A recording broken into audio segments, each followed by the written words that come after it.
Nani umepost? Ni nini? Sao ni nani? Mbona unapost wasichana wengine? Ai babe, si ni beshte tu like ni ile tu. Na huko mlikuwa wapi? Si nilikwambia tunaenda. Sikukwambia? Mbona ulienda bila mimi? Mbona ukuniambia eti mnaenda out?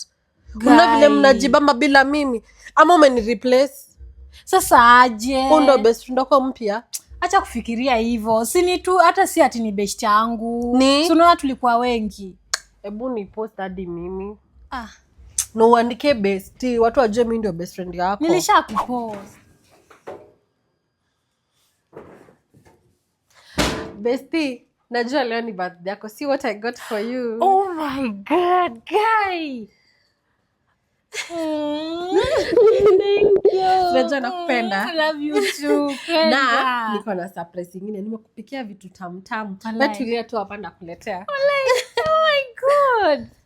Guy. Oh. Sasa hivi saa ngapi unarudi? Aiwe, ni nini?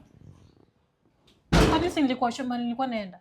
Huku niambia hata mimi sikuwa najua penye unaenda na uko na akina. Na najua vile nilikuwa worried. Si nilikwambia naenda na huyu Jonte hapa chini pale. Jonte, unajua kama dini mzuri. Unajuanga Jonte. Kwani umjui unajifanya I came to save, please. I came to save. Alafu unajua nimeshinda the whole time nimekungoja hata siwezi lala. Na uko na insecurities mingi. Hebu tuende tulale. Ni nini? Achana na Jonte. For real? I promise. Ai. Hebu muache. Wewe unafanya nini kwa nyumba ya wasichana? Mwanaume mgani? Afai kukuja kwa nyumba ya wasichana, muache. Wewe si type yake. Ngoja. Wachana na yeye aende. Ona vile anakaa. Hadi anakuja kwa nyumba yetu hadi hawezi kupeleka pahali out. Aki sijui kile shida yako inakuanga mingi. Sasa amekukosea.